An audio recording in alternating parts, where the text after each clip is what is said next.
Fala galera, Nicole e Eduardo do Mochileiro Preciso. E se ontem estávamos num dos lugares super felizes aqui do Japão, hoje estamos num lugar que carrega um acontecimento muito triste na história da humanidade. Viajar é isso, né? Um pouco de coisas legais que tu aproveita.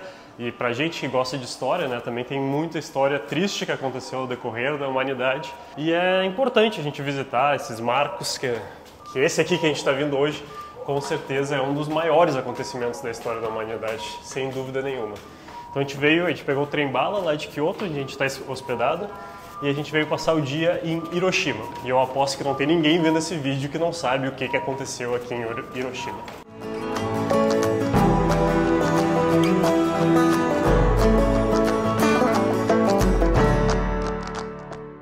Aqui nessa rua, que parece um lugar aleatório, em agosto de 1945, foi exatamente aqui onde está aquela galerinha ali que caiu a bomba atômica que explodiu sobre Hiroshima, né? Não caiu no chão, mas explodiu aqui em cima.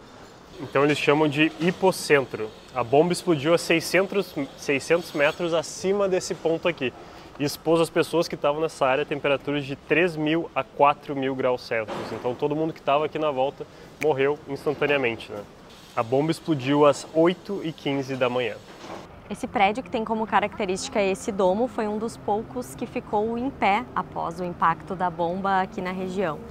E houve um debate se deveria ser mantido ou não, porque algumas pessoas consideravam isso como algo doloroso, né, de se manter, de ficar sendo visto, enquanto outras acreditavam que sim, deveria ser mantido como um memorial, como uma recordação desse fato histórico e, enfim, tão marcante e que não deveria ser repetido. Que não deveria ser repetido, exatamente. E à medida que outros prédios que ficaram conhecidos como A-bomb, que são os prédios que permaneceram não intactos, né, mas permaneceram de pé.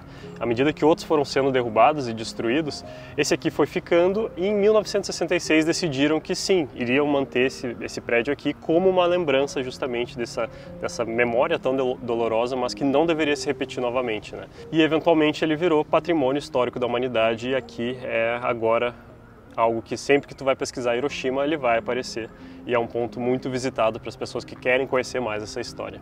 Ele já passou por 5 restaurações e todas elas são para manter ele exatamente como ele estava quando a bomba explodiu. Então eles não vão fazer uma restauração a mais, é simplesmente para manter, inclusive para proteger contra terremotos. Ali tem esses livrinhos aqui, que é de um filho de sobrevivente e sobrevivente que compilaram algumas, tipo um FAQ, né, as perguntas mais feitas nesse livro, para as pessoas virem aqui e aprenderem mais. Esse aqui é o sobrevivente, tem o filho do sobrevivente que conta a história dele aqui no final do livro. E tem muita coisa interessante. Muita informação, na verdade. Muita informação, né? Perguntas e respostas sobre a bomba, sobre o que aconteceu depois, o que aconteceu com os sobreviventes, com as pessoas que morreram, aqui as vítimas da radiação, os bebês que estavam no útero. E a curiosidade é que o Obama foi o primeiro presidente americano a visitar aqui Hiroshima e dar um discurso pela paz. Só que ele estava ao mesmo tempo com uma maleta que contém os códigos nucleares. Segundo o livro aqui, né, também, não dá para dizer que é 100%, mas provavelmente estava, né? Então é a dicotomia aí do mundo atual. E aqui fala sobre a placa que foi vandalizada várias vezes aqui no parque, que pede por paz. E foi vandalizada por extremistas de extrema direita aqui do Japão que falam que essa placa, ou essa estátua, ela é uma admissão de culpa pelo Império Japonês, o que não é aceitável para eles. Para eles, o Império Japonês não errou na Segunda Guerra Mundial. E, obviamente, né, aqui deve ser um local muito visado pelas escolas japonesas para vir visitar, fazer passeios e tal.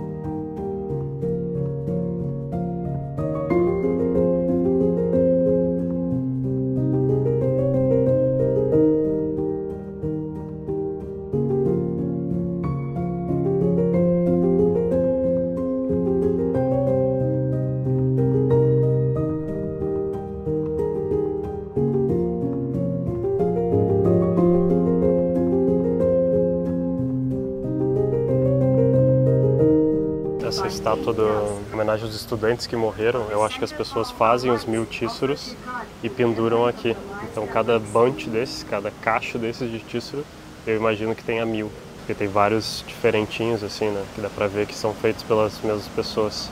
Mas esse monumento às crianças que morreram é meio bizarro, porque aqui são elas trabalhando e é uma homenagem às crianças que foram recrutadas para servir a pátria. Então são as crianças que saíram da escola para ir trabalhar nas fábricas para o esforço de guerra. E isso mostra como realmente o Japão tem esse problema de não reconhecer muitas das coisas erradas que eles fizeram no passado, inclusive na Segunda Guerra Mundial, né? O Japão imperialista, expansionista. Porque na visão deles eles estavam liberando a Ásia da influência ocidental, só que eles cometeram atrocidades na Ásia, principalmente na Coreia, na China ali. Então nunca foi plenamente reconhecido, por mais que os extremistas de direita hoje acham que uma placa pela paz é um reconhecimento, eles precisariam fazer muito mais do que isso para de fato reconhecer os erros que eles cometeram durante a guerra. E até hoje eles não fizeram, eles negam muito das coisas que eles fizeram. Inclusive aqui nessa estátua ali, se tu pegar o cartãozinho, fala que essa estátua é para agradecer o sacrifício dos jovens que morreram por eles mesmos e por sua pátria natal. E tipo, não, eles foram explorados durante um esforço de guerra e aposto que não queriam estar ali. Então é muita hipocrisia, assim, por mais que o que aconteceu aqui também tenha sido uma atrocidade, né? Porque o motivo de terem largado as bombas atômicas, né, foi é para poupar mais vidas do que de fato as bombas iriam tirar. Só que na verdade tudo indica que isso é meio que uma falácia, né? Sim, menos soldados americanos morreriam, certamente, se tivesse que continuar o esforço de guerra. É meio que um consenso que o Japão ele já ia se render de qualquer forma, não precisavam das bombas atômicas, né? Só a declaração de guerra da União Soviética já seria suficiente para o Japão largar as armas, mesmo que demorasse ainda algumas semanas. Então é duvidoso que as mais de 200 mil pessoas que morreram diretamente ou indiretamente da bomba atômica elas precisavam morrer ou não, né? E se a guerra continuasse, quem morreria, na sua maioria, seriam soldados, né? E aqui foram civis, explodiram bombas atômicas na cabeça de civis. Então o que aconteceu aqui, sim, foi uma atrocidade de qualquer forma. Ui, que difícil falar sobre isso, na verdade, porque o Eduardo falou sobre os tíssuros e os tíssuros, eles têm uma importância muito grande para mim. Há muitos anos já eu comecei a fazer origamis, a fazer tíssuros. Inclusive eu tenho uma tatuagem de um tíssuro. E eles são pássaros, que tem uma simbologia muito grande, principalmente no Japão. E as pessoas acreditam que eles trazem boa sorte, felicidade, saúde. Eu gosto muito de presentear pessoas que eu amo com tíssuros. É um origami muito importante na minha vida. Então existe uma lenda aqui no Japão que uma pessoa que faz 1000 tíssuros, ela tem um pedido atendido. E dito isso, eu vou contar um pouquinho para vocês da história da Sadako Sasaki, que é uma criança que nasceu 2 anos antes da Segunda Guerra Mundial, aqui em Hiroshima, e ela, enfim, ela foi uma sobrevivente. Só que, como várias pessoas que conseguiram sobreviver a essa tragédia, né, esse acontecimento histórico, anos depois, mais precisamente 10 anos depois, ela foi diagnosticada com leucemia, muito provavelmente por efeitos aí colaterais, né, da radioatividade. Então a Sadako Sasaki, quando ela descobriu a doença dela, ela começou a fazer esses 1000 tíssuros na intenção de sair do hospital, de melhorar, de sobreviver. E infelizmente não foi isso que aconteceu. Dito isso, tem algumas versões dessa história que a gente não sabe de certo, de fato, o que aconteceu, se ela conseguiu concluir esses 1000 tíssuros ou outras versões da história dizem que ela não conseguiu, que ela parou ali nos 600 e poucos tíssuros e uma amiga dela, que inclusive estava internada com ela, terminou de fazer os tíssuros para ela. Outras versões da história dizem que todos os amigos terminaram de fazer os tíssuros. Algumas versões da história dizem que ela queria fazer os 1000 tíssuros para melhoria dela e outras dizem que ela queria fazer os 1000 tíssuros para que porque o pedido dela fosse para que nenhuma outra criança sofresse em decorrência de guerras. Então a história dela é muito simbólica aqui no Japão e inspirou esse monumento aqui em homenagem, em lembrança a todas as crianças que enfim, sofreram com essa tragédia em relação à bomba atômica aqui em Hiroshima.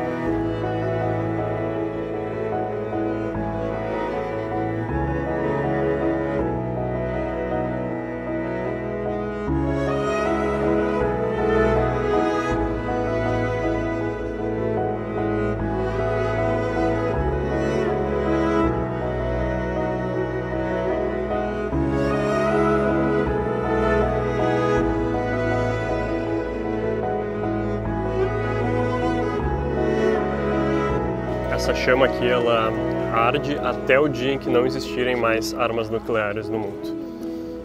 Então, provavelmente vai ficar aí para sempre, infelizmente. E lá atrás tem um museu que conta um pouco mais sobre a história da bomba de Hiroshima. Sem pressão, Cacá, mas... Can it be in Portuguese, my language, or you have to be in English? English? English? Okay. English, Cacá. Pensa em português. Pensa em nervosa? português primeiro. Sim, eu não sei. Everyone can get along and have fun. Eu não sei. Imagine all the people living life in peace. Não, rápido, sério. Coloca... I'm thinking. Coloca... Nossa, me deu um branco, eu não sei o que eu quero de paz.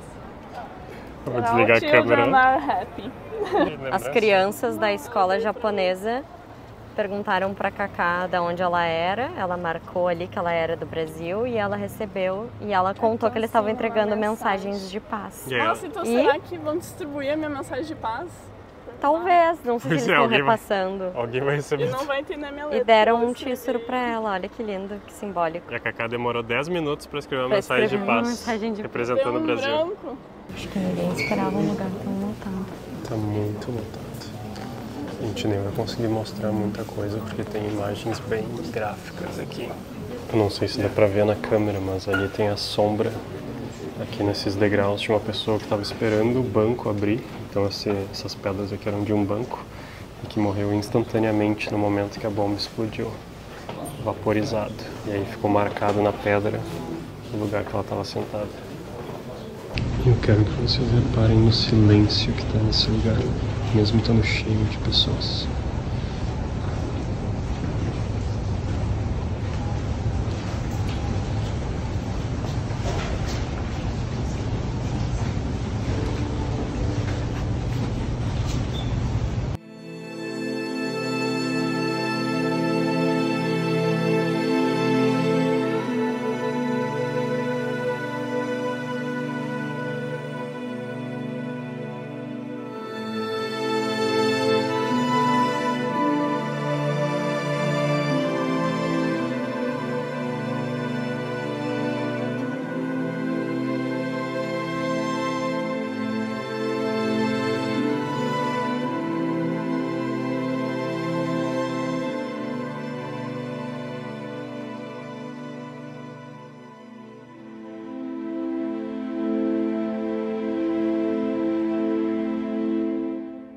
Estados Unidos largou bombas com características semelhantes, mas não nucleares, para treinar em várias cidades do Japão, para os pilotos ficarem acostumados com a topografia da área. Então eram as bombas, era literalmente bombas para treino antes de jogar as bombas atômicas.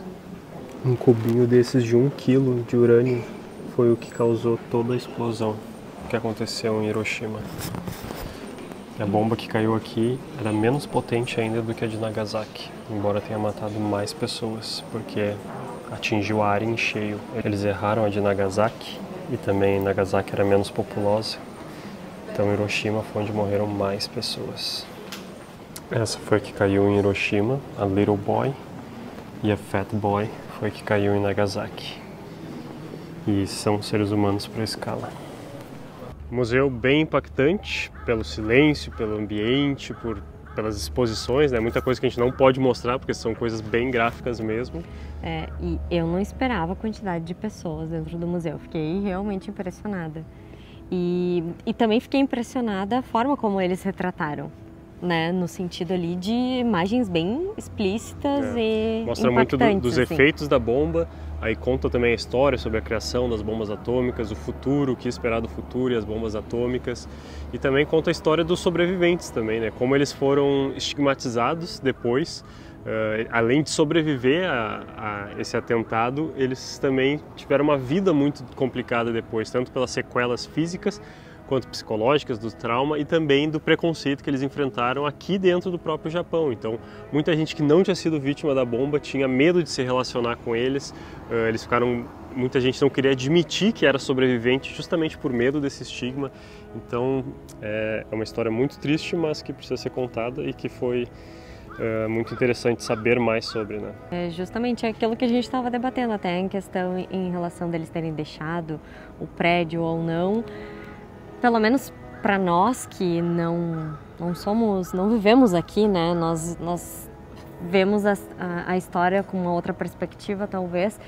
A gente considera importante essa lembrança, essa memória, para que algo como isso não se repita, né? Claro que, enfim, não está ao nosso alcance decidir isso, se vai se repetir ou não, mas eu acho bem importante manter essa história viva para que as pessoas realmente reflitam sobre isso. É difícil falar sobre isso, na verdade. Então, muito obrigado por assistir esse vídeo e até o próximo. Tchau!